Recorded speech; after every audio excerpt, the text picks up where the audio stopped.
I'm Doug Diamond.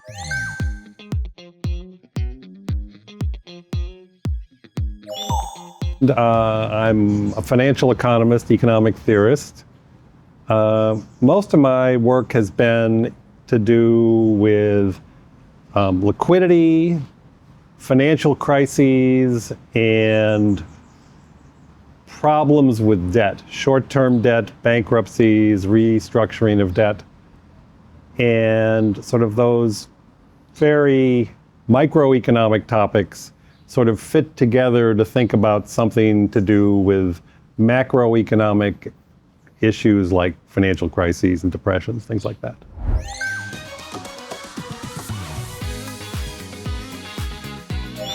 Two-hour answer.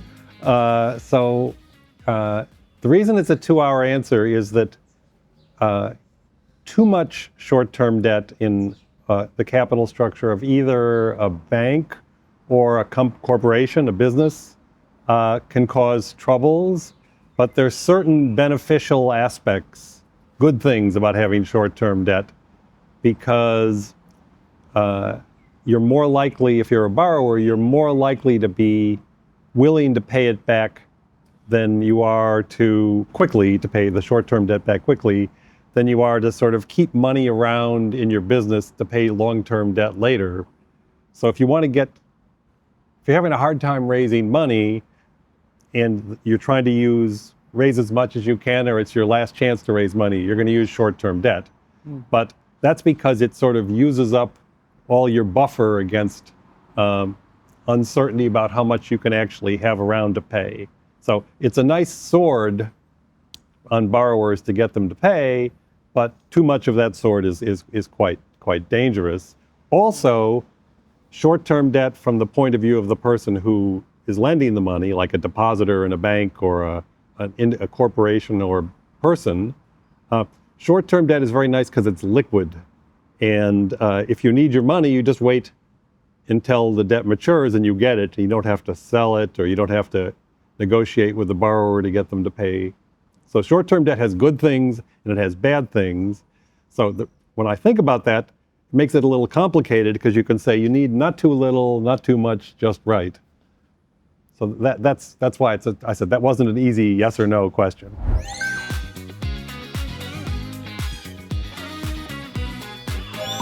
That's a paper with Phil Dybvig that has three parts to it.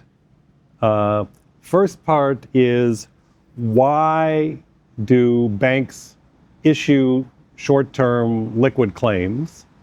And why do the customers like that? So there's a demand for liquidity. The second part is, the way to do that, to issue these liquid claims, is to issue short-term debt even though the bank, have assets that are long-term and can't be liquidated or sold quickly at a good price. So you have like a mismatch between, you're offering short-term liquidity as your liabilities, but you have long-term illiquidity as your assets.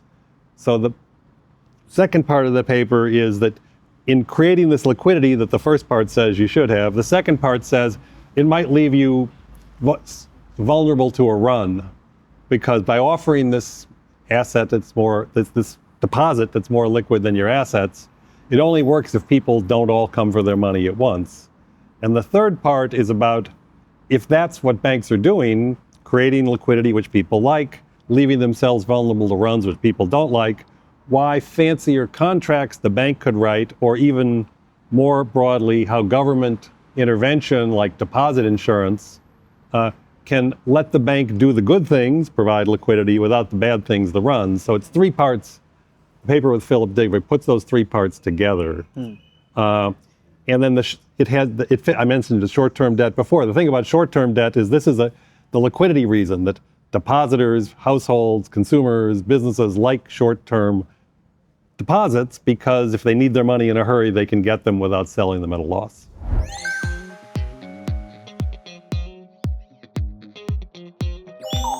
So why the banks? So that's another strand. So one of the reasons banks exist is the one I just said, that the banks can issue liquid deposits against the illiquid assets as long as not too many people show up to ask for them. That's the maturity and liquidity mismatch, the paper with Dybvig. That's one reason. The other reason is that for corporate finance, lending to companies, the banks, because they own a big fraction or even 100% of a loan, as opposed to if you sell a publicly traded bond or debt claim to a non-bank, individual investors, they'll each own a tiny little fraction. The bank can enforce covenants, can what I call monitor the loan better and at lower cost because they only have to do it once as opposed to 10,000 depositors each not depositing but lending directly to the firm, and each of them monitor 10,000 times. Each of them monitors once, monitoring 10,000 times. So that's, the banks do something special about certain types of loans. They have something special about their liabilities, their deposits. And then what the stuff I did with Ragurajan later is thinking about how those two things, special loans and special deposits, sort of go together to understand more things about the capital structure of banks, short-term debt, long-term debt, debt equity, and firms, short-term debt, long-term debt, debt equity. So trying to put these two basic ideas that banks are special in that they monitor business loans, they're special in that they create liquidity by having deposits that are more liquid than their assets. Those two ideas together give you a whole way of thinking about corporate finance and banking together. So that's sort of, that spans stuff that I did sort of in the 70s, from the monitoring of business loans to last week, some other things in between, but most of the stuff, 80% of what I did fit into those putting together special loans and special deposits together.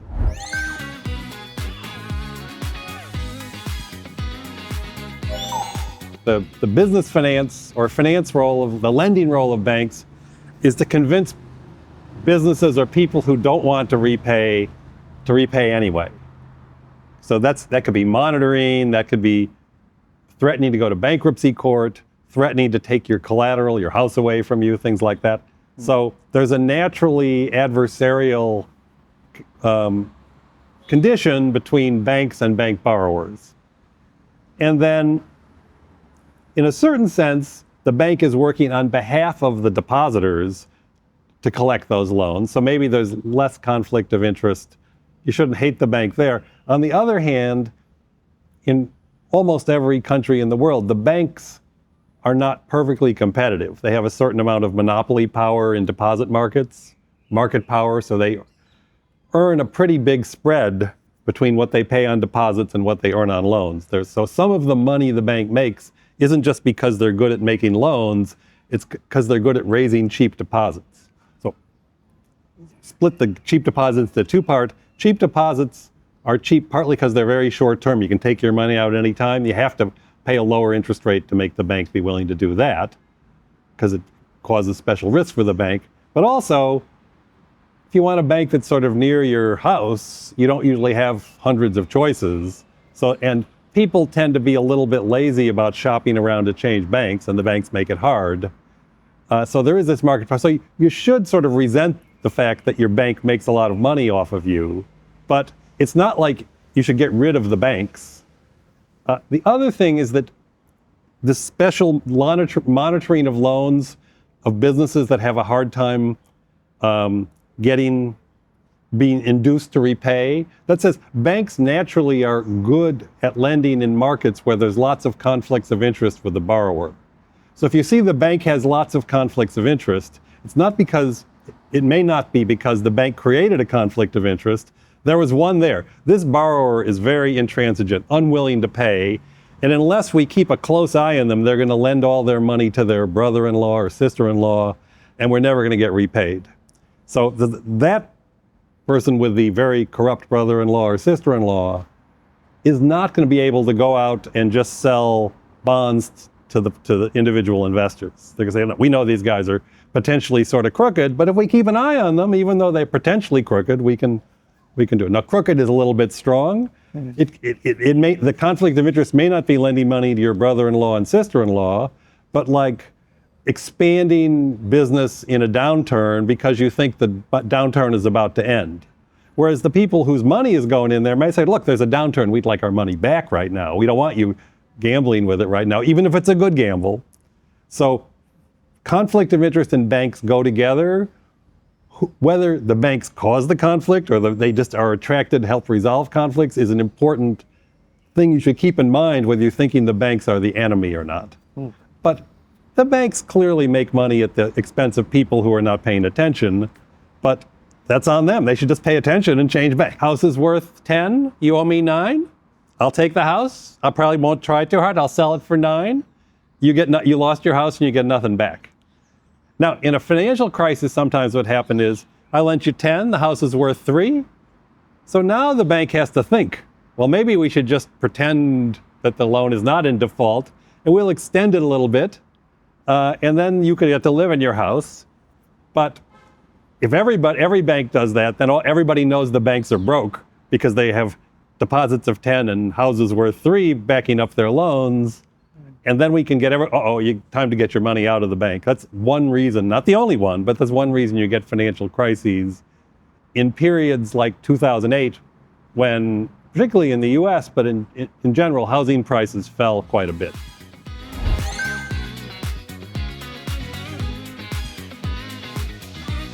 So we can talk about the 1930s, that's way back, or we can talk about 2008.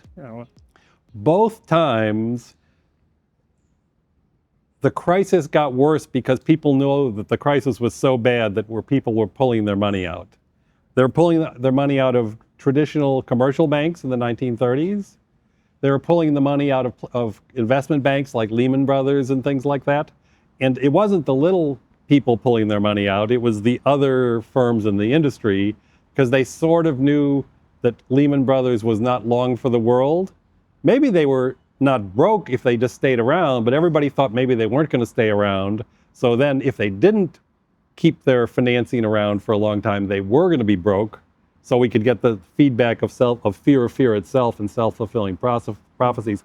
Both of those times, once people are thinking about bank runs or Lehman Brothers runs as maybe spreading, once people think about them maybe spreading, they can spread, they do spread, and then something has to happen. So in the 1930s, eventually, Franklin Delano Roosevelt, the president, basically had a bank holiday. They said, these banks are closed for a while. We'll figure out which are the good ones and the bad ones and then reopen. And then, as long as people thought that was what was going on, it would sort of work. So, they got rid of the bad ones. There's some research, some by Gary Gorton, used to be a professor at Yale, that basically suggests when they close these banks for a while and figure out which are the good ones and bad ones, they sort of just randomly pick some. They say, here, this one, we know that one's broke. So who could be broke? You're broke, you're broke, you're broke. We spin the bottle, figure out who it is. And then we reopen, and that creates confidence. And as long as it creates confidence, that's a good thing. If that doesn't work, then you need either all the banks have to fail, or you have to have a government bailout.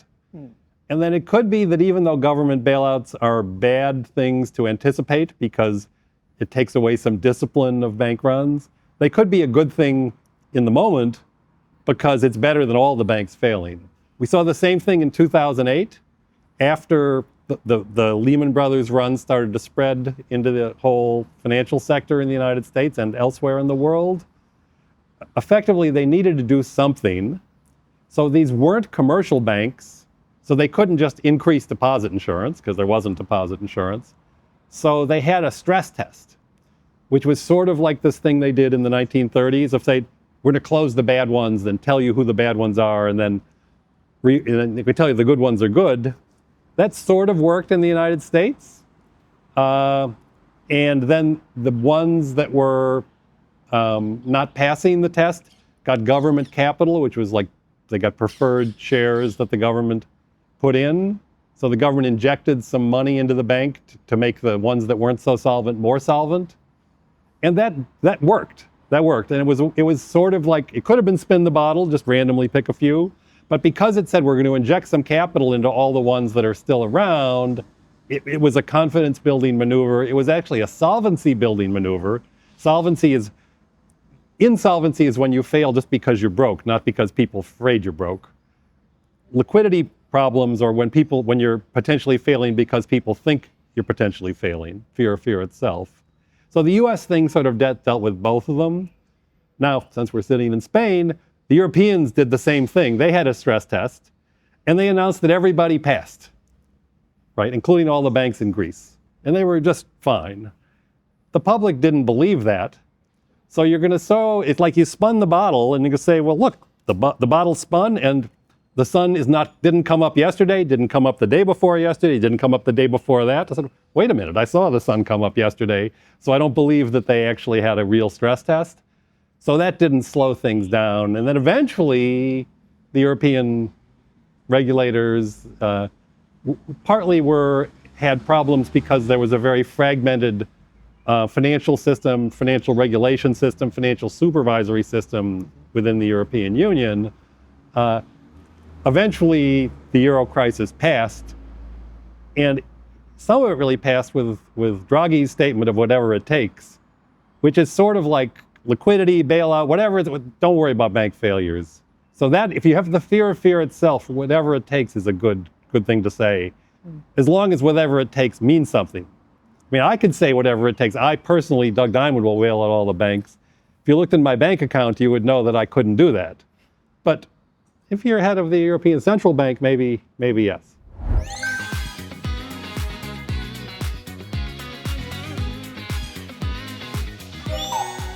So, well, people knew that banks could fail. So you didn't need a model, you could just watch them fail. And they knew that when banks would fail, people would rush to get their money out.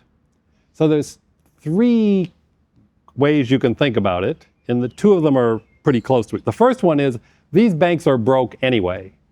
So it's like, suppose you have deposits of 10, all your assets are worth 3, and you could take your money out today or wait till tomorrow. We're going to say, well, unless it's going to stay open forever with assets of 10 and assets of 3 and deposits of 10, you're going to say, I just better get out because this bank is going to fail. Even if I'm the only one getting out, I'm going to get 10 if I get out today, because one deposit is not going to bring the bank down. But if I wait until everybody knows that all the assets are worth 3, then I'm going to get 3. So that's a solvency-based run. Everybody knew those happened. Second, there's a liquidity-based run, and then I'm going to put that into 2 pieces. One is a run caused because there's not enough actual currency, drachmas or Swiss francs or current day thing, euros. There's not enough of that sitting in the individual bank vault for retail depositors to actually get bills, to get currency. So that's called the problems of fractional reserve banking.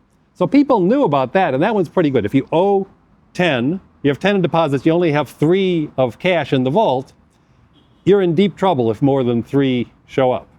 Okay.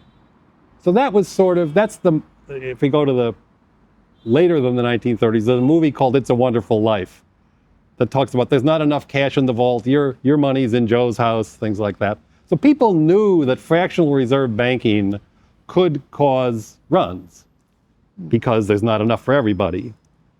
And then what Dybvig and I added was that, look, even if you forget about currency, imagine you could take the other assets that aren't currency and you could sell them in the market. What matters is whether you could sell them in the market at a high enough price to meet the 10 of withdrawals if you have 10 of deposits. And it doesn't have to have anything to do with currency. The model that Phil and Dybvig and I did, it's all what's called real. It's not nominal. It's not about currency. It's just about the amount of value you have to pay out.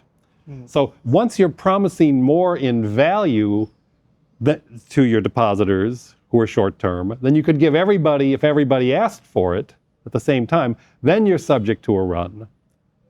And as I mentioned, there were 3 parts to the Diamond-Dybvig model. The first part is the fact that banks offer these things that are more liquid than their assets, the deposits that are more liquid than their assets. That's the good thing that they do. So the obvious solution to fractional reserve banking, the first of the 2 liquidity-based run stories, the thing about fractional reserve banking that seems like the answer is that, well, instead of, if you only hold 10% reserves and you can have a run, why don't you make the fraction of reserves you have to hold 100%? Make that fraction 1, and that'll solve the problem. That is true. If the bank only puts all the money and puts it in currency in the vault, everybody shows up for their money, they can do it, and that'll kill the run. But the point is, the bank does something else. It's trying to create trying to create a claim, a liability, a deposit, which is more liquid than the assets it holds, the loans that it holds. So if you have liquid liabilities, liquid deposits, and you match that with liquid assets, cash, you're going to stop the runs, but you're going to stop the value add that the bank has from creating liquidity. And if we go to the other thing I said banks do is monitor business loans from people who are like, can't borrow otherwise. If you have 100% reserve banking, that's impossible. So the thing that the research program that I was trying to work on was thinking that the value add of banks, why banks exist, what's the good thing that they do, is related to their liability structure, the short-term deposits, and related to their runnability and whether runnability is a good thing or a bad thing. Runs are a bad thing, but the stuff I did later with Rajan basically says the threat of runs is a good thing.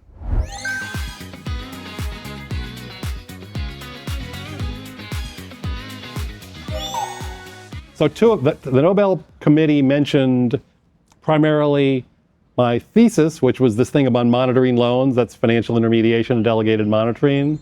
And it also mentioned the paper with Philip Dybvig of bank runs, deposit insurance, and liquidity. So those were both done, when I had more hair than I do now. One was done in the 70s, one was done in the 1980s. And then been working on related issues ever since. But those were the two key foundations that the Nobel Committee I was very grateful that they recognized. And they also recognized Phil Dybvig at the same time for those. And then Ben Bernanke, who did related work.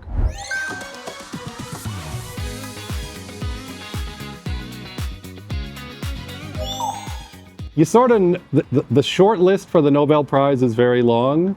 So I sort of knew that I'd been on the short list for around 25 years or something. So for in year 1 of those 25, I was like thinking what my phone was going to ring, and then year 2. And then basically, you can say, this is a little ridiculous, So the short list is long. So I knew that it wasn't impossible. And I knew, people liked it. It had lots of sites. But it was indeed a surprise. And I mean, it was the best time I've woken up in the middle of the night ever in my life. So usually when you're waking in the middle of the night with a phone call, usually it's bad news rather than good news.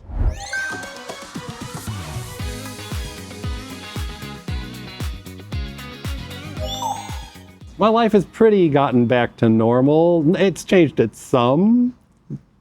I get invited to speak among non-economists more than I used to. And I only like to speak about things that I actually know something about, so I say no to the vast majority of those things. So somebody invites me to talk about something I know about, I will do it. I don't know, people I work at the University of Chicago, the various staff members who I'd never met before, I've seen my picture on the wall and are say, oh, hello, Professor Diamond, that they didn't say before, but it's 90% of the way back to normal, thankfully. It was a pretty good life, still is.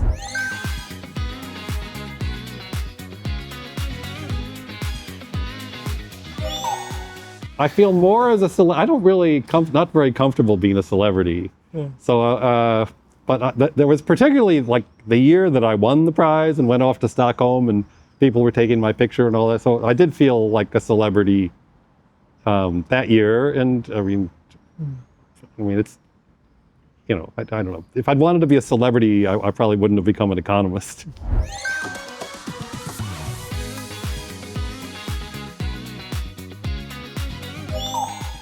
It's related to that. So there's two things. One, you have to make sure that there's not fraud going on. Like you could imagine you can open a bank and then they say they're going to put it into assets, but then the bank just takes and spends it. Think about, it's called like a Ponzi scheme. And, there are lots of examples of it. if you need someone to do a certain amount of supervision of the bank to make sure that your money is someplace decent and not being stolen. Okay, so that's a government role, or it could be done privately by like an auditor. You need some supervision, but then you have to give the bank incentives to do the right thing with your money. And one of the things is making loans or buying bonds or securities. And then it doesn't have to be the case you're going to wait until the money is repaid. That's one thing. But if it's a security, or even these days, loans can actually be sold to another bank in a market, you have to be sure that the bank, at the reasonable value of those loans, plus the value of whatever cash they have on the books, is solvent, or reasonably solvent. Means that, like, if it has 10 of deposits, the assets are worth at least, 11 or something like that. So there's a little bit of a buffer. And if they're worth 9.9 and you think it might come back, maybe that's okay as long as there's not going to be a run.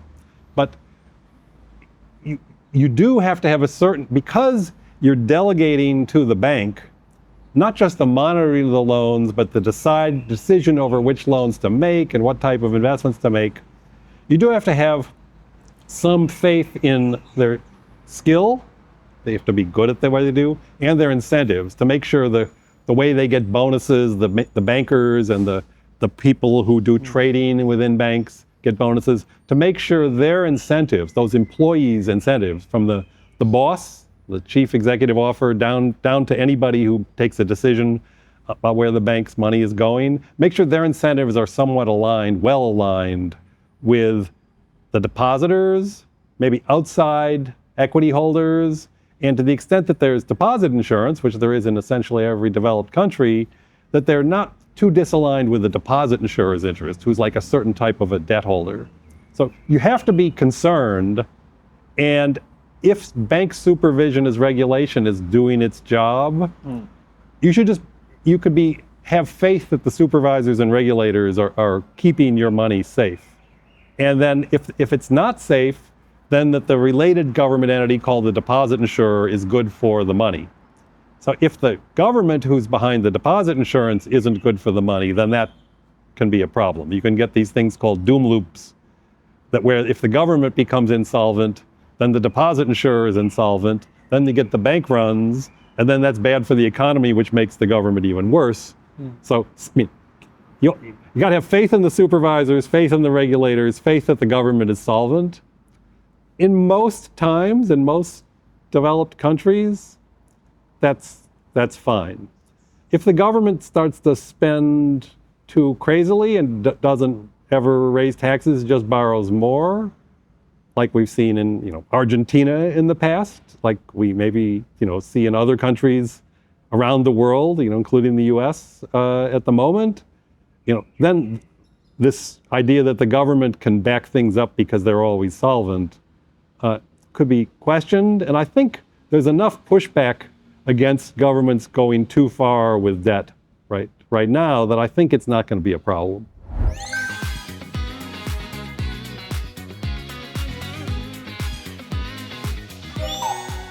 And before that, like things right now, Argentina is looking solvent. They're cutting spending. They're not raising taxes, but they're cutting their government deficits. But it seems like there's many Argentine crises. Argentina has had currency crises. They've had big devaluations. They've defaulted on their government debt. They've had banking problems. So I think I don't understand the politics in probably any country, including my own, but I don't understand exactly how the current government, the very libertarian cut spending government in Argentina, why that has become so popular. There are many things that could be, but one of them was just because they had so many financial crises and government crises in the past, where governments were more free spending, that maybe it was a reaction against that. But keeping the government solvent, keeping the banks solvent, keeping the financial system uncorrupt, that's important if you're going to have your economy, create jobs, develop good businesses, and things like that.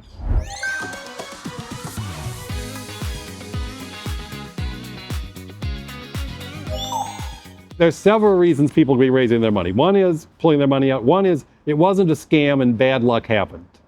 Right? We get a depression, or we get, a pandemic or something like that. We get stuff that happens which presumably wasn't anybody's fault. You can have the banks become insolvent. Okay? So then one of two things has to happen. Well, three things. One is you can have a run. That may be not so good. The other thing you can do is you can just, the banks could just fail. You don't have a run. You just say, bank's failing. We're sorry. We're insolvent. Everybody's going to get a certain fraction of their money back. You don't have to rush to get it out. And the third thing you can do is recapitalize the banks. So look, the banks lost the money. The government can put some money in. They hope to get it back out later. You can restructure the banks. Or you can get some other bigger bank if it's not the whole industry, you get some other bigger bank to acquire the smaller bank that is insolvent, that is broke. That's another way. So it doesn't have to be a scam, but people's idea, people could run on a bank, one, because they think other people are running. That's the fear of fear itself. The other one is they have in the back of their mind that maybe there's a scam going on, that this bank is actually broken when it says it isn't broke, either because they stole the money or just because they made some risky loans that haven't revealed it yet. Then when you see someone else running, you have a second reason to do this. One, I better get out before everybody gets out. That's the standard one. Two, maybe they know something I don't know. And once people are thinking there might be a scam, bank runs are harder to stop. So if you can think about like bank supervision and regulation, which is the role of government-like entities or maybe private auditors, faith that they're doing their job is like super important to keep these, I think there's something going on funny in the bank that I don't know about, and this run tells me there's something going on. Keep that out of people's minds. If you can keep the idea that there's fraud going on in the bank and they're not telling me they're broke, or there's fraud going on and they always stole the money, if you can keep that out of people's mind, you'll have many fewer bank runs. But supervision and regulation is hard because it's a bunch of government officials. They don't really want to cause trouble. They get paid less than the people they're supervising, so they maybe don't have as much education, or they don't have as much experience, or maybe they've got conflicts of interest. They want to work for the banks in the future, so they don't want to cause trouble. Supervision and regulation are important, but they're still, it's a very difficult thing to do right.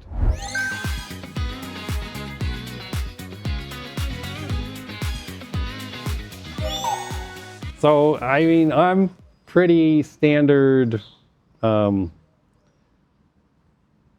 neoclassical economist. Tariffs, except in rare cases, are not a great idea.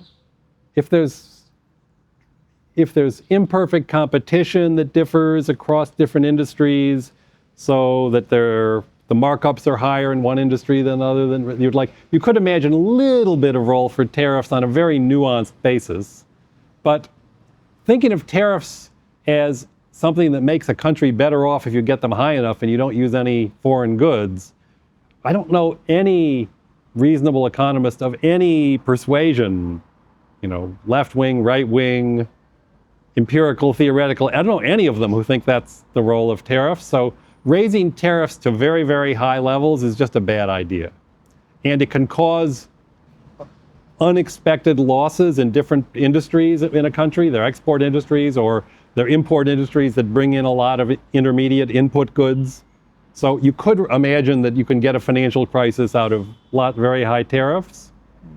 The thing that's a little uncertain right now in the United States is there's some narrative that like the economic advisors in the current Trump administration say is that, well, you should really think of these tariffs as leading to a negotiation about different tariffs in the future, maybe different lower tariffs in the future. I mean, there is something that if you're using the threat of high tariffs to get low tariffs, that could be good, but I think there are probably better ways of doing it than just raising the tariffs. There's legal issues in the United States of whether there's presidential authority on this. So there's a lot of uncertainty generated by all this. So the thing I could just say on tariffs is that probably if you're going to use them for something that might be beneficial, it's very, very tricky. It's very difficult to do that. So that unless you know you have a laser focus on the right way to use the threat of tariffs to get lower ones and to get better, freer trade across the world and protect the workers in various countries across the world, I think that tariffs are a bad idea. The only thing I can say is during the campaign, Mr. Trump argued that he was tariff man, he was in favor of tariffs. So I think it's quite possible he believes that high tariffs are actually, not 100% or 200% tariffs, the high tariffs are actually a good idea. I mean, it's not impossible that he's right. It would just be that 100% of the economists who studied this, not 100%, but more than 99% of the economists who studied this are wrong.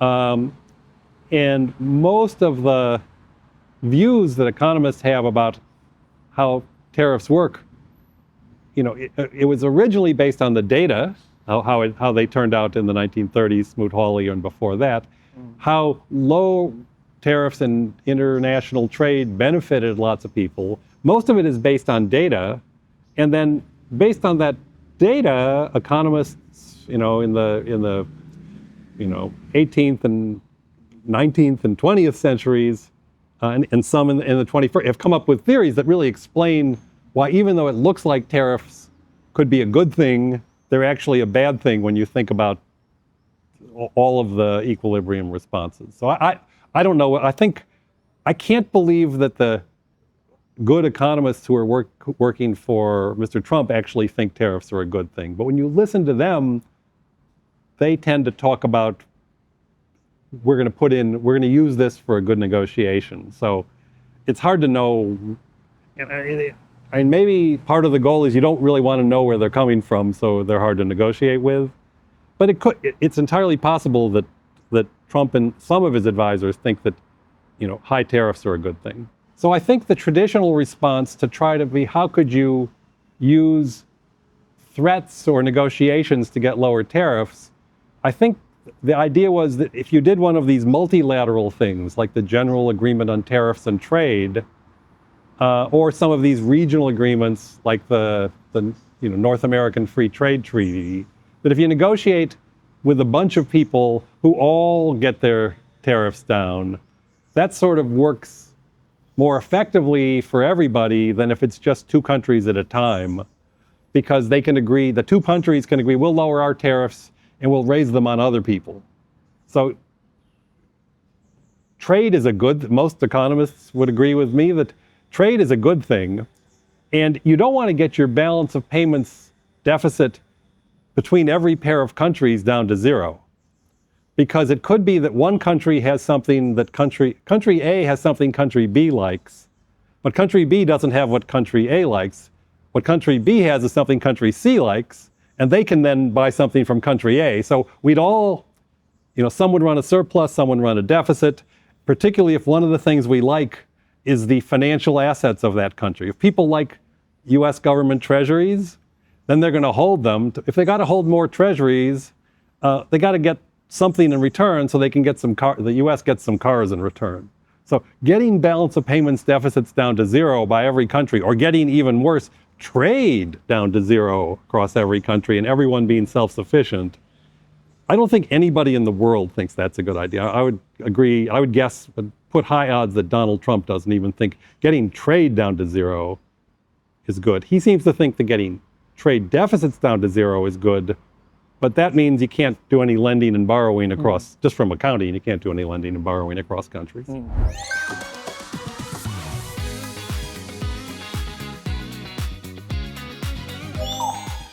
AI is good in doing archival research, or seeing what the opinions are of various things written in the written recorded history on the internet. Different types of AI. This is most of these things like ChatGPT or this type of AI where they're basically just summarizing a bunch of what they read. Other types of AI doing calculations and things could be helpful. I think the bigger thing in terms of technology affecting trade and finance, it's more about the clearing systems for transactions, or verification if a transaction actually occurred. We talked earlier, you want to make sure the bank actually put your money into a loan rather than took it and the banker took it and spent it or gave it to his or brother-in-law or sister-in-law. These things that are decentralized verification, like blockchain and things like that, I think those probably have more of an impact on the actual trade and financing economies than AI does. AI basically is going to change the way we use labor for things. A lot of the stuff that we use research assistants for or paralegals for, with appropriately good code and some checking, can be better done by AI. Figuring out whether a particular borrower looks like someone who's going to repay, you could use data on that, and computers could do that, but it doesn't really, it doesn't really need AI to do that. I think that may be something that really depends on having better data about what people do and what they do in the future. And the blockchain type thing where there's a computer record that generates chains of transactions and the privacy to do something not so good in the future is reduced, I think that's probably a bigger deal.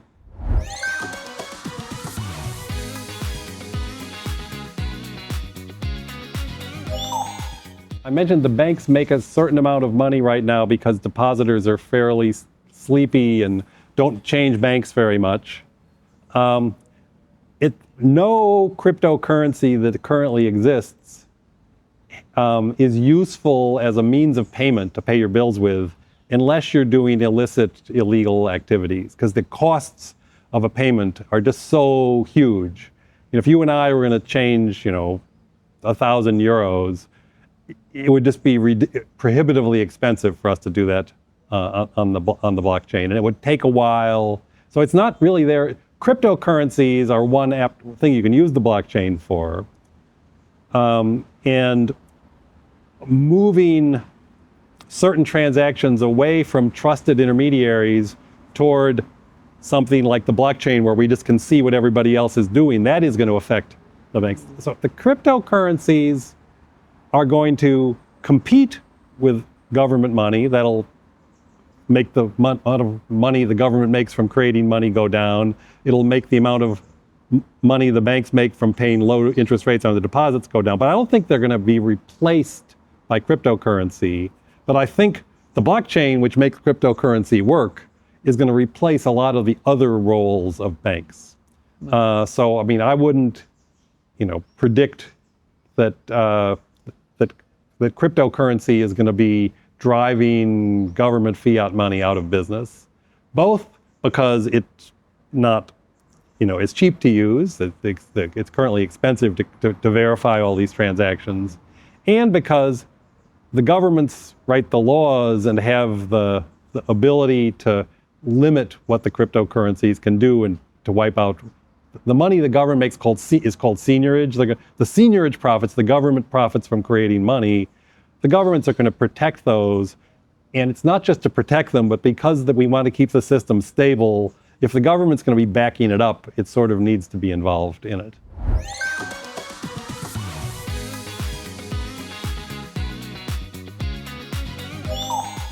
I actually don't know. So usually people ask me, what's the next crisis? And I can say in theory, they can't be predicted, so I shouldn't know. This one, I think that banks are intermediaries, and you put them in the middle because the people who are not in the middle, let's say it's the borrower, the borrower who's trying to borrow money, the depositor who's trying to lend money, the bank is in the middle, and both of them sort of trust the bank to do its job, and they don't trust each other. So I think that's one of the big things that banks do right now and financial intermediaries do. I think that there's going to be less and less need and profit from doing that because the ability to write some kind of contract directly between a depositor and a borrower, sort of keeping track of the borrower's uses of the money by a public record that is something like a blockchain, I think that is going to drive a lot of the profits out. And certain market makers in bonds say there'll be more investor to investor trading through these decentralized systems. But this is not like a tremendously deep prediction I'm making. It's already sort of moving that direction. And I think the bugs are not totally out of the blockchain to figure out how to make it work cheaply and efficiently so it could eventually become closer to generating something that was like a means of payment or a better source of trust. So, but I technology through the blockchain and maybe through AI, changing the role of menial work that bankers do is going to be a big deal. But I don't know. If it was easy to predict, I would be out there running a business rather than doing research.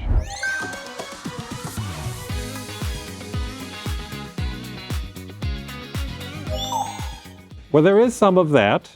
The other thing is, once you run a balance of payments surplus or deficit in goods, you have to run an exactly offsetting one in finance.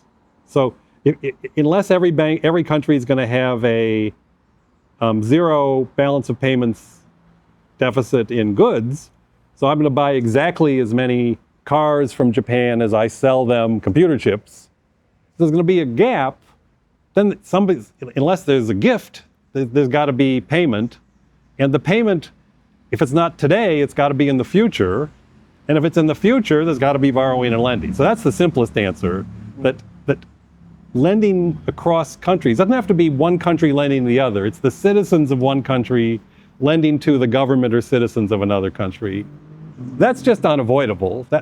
And then the fact that it's across different countries says some people have assets that people want to hold. Like US government treasuries are better, more liquid assets, safer than Argentine government bonds, just looking at the history of them.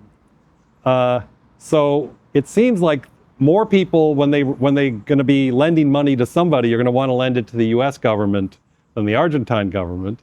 So then there's naturally going to be some borrowing lending across countries. We got some countries whose loans to them are nice, have some special characteristics. They're convenient to hold. They're liquid. Then you're going to see the countries that are good at creating financial assets, like the US, running payments surpluses in their financial assets, and at the same time running goods surpluses in their real assets, their goods and services. And so it's sort of just got to be, borrowing and lending, unless everything's aligned, it's sort of just going to happen. And unless it blows up, it's actually a very good thing. And we just want to make sure it doesn't blow up.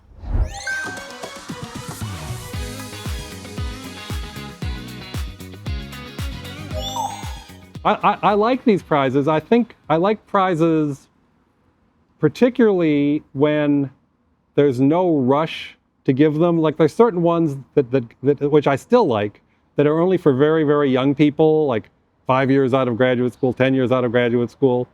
So then those prizes are very much rewarding people who are quick in getting big influence. And those people often are the absolute best people. So if you look at the prizes, like the United States prizes, for the people under 40, it has a pretty good predictor of who's going to be doing very, very good research over the rest. The nice thing about prize like the one here is that it's not limited by age group. So you can look at both one's opinion of the work, you can look at the impact of the work, how it affected the world and society, you can look at how it affected other people's research. You can make sure that it's all correct. So if people had long times to do this. So I think prizes over a very, very long horizon are a good idea, and it puts a big responsibility on the grantors of the prize to really do their homework. So, this is the first time I've been involved with this prize. There's another prize called the Steve Ross Prize. Steve Ross was my graduate school advisor, who's now passed away, and I and his students, of which I was just one of many, set up a foundation that gives a prize for the best research in the style of Steve Ross, which especially meant either theory or empirical, but not just empirical, over the previous 15 years. So I've been on a bunch of these committees, so that prize is a much more meaningful one to get or give, because you can actually look at what people did with the work and you can feel how it changed your life. Where these things where the work was done 2 years ago or 3 years ago, you're still digesting it. And I've been on that prize committee, I guess, a couple of times. And then that was unfortunately, a lot of work, but also it was good to go back and read papers and things like that 15 years later, 12 years later. And I was confident we gave it to the right people. Prize you give to people when you're basically predicting the future rather than evaluating the past. So I think this is a very good prize here.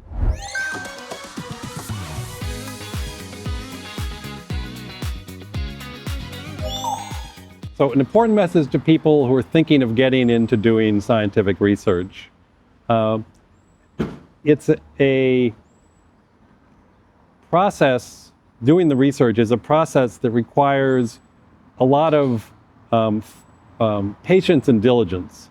So you have to really it's a line of work if you're going to go into it. You have to make sure you really care about it and have at least some view of the kinds of contributions that you might be able to make. You won't know exactly what you're going to do until you try to do it. You have to get into the lab or get some data or use some math or something. But it's a very fulfilling and lonely experience.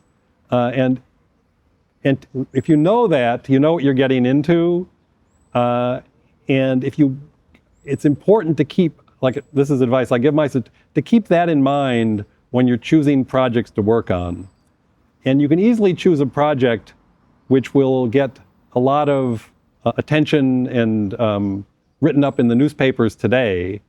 But if it doesn't really fit into your goal of what you're trying to do in your research and for society or for just learning more about a certain field, if you start to get into too much of the marketing, you'll find this a very, very unpleasant, frustrating job. You'll either become star for a day, or people won't respect you. So it's a hard, very fulfilling job, and because the feedback you get is with a fairly long lag. You have to make laser clear what you're trying to do, and you can get bumps along the road if you're a scientist working on climate today, and then the U.S. government takes funding away. You can say that's tremendously frustrating. But if you remember that you were really interested in this topic, you can say, okay, it may take 6 months to find another place to work on this, but the current day where the funding gets taken away is an unusually strong version of there are bumps along the road, and it's important to realize it's the long term that matters. The goal of my research through my entire career over the last 50 years has been to try to understand the financial system and how the various parts of it fit together. So that took me into thinking about banks, to thinking about companies, to thinking about consumers, households, and why they need liquid assets and things. And it's still, the financial system as a whole is still something that's not easy to analyze as a big picture item. So I view the little pieces I put together have made some progress in helping me understand it. And I still think that's a great topic for future researchers, to think about how the whole financial system fits in with the individual parts of corporate finance, banking, the government, international trade, and et cetera. But that's been my goal all along.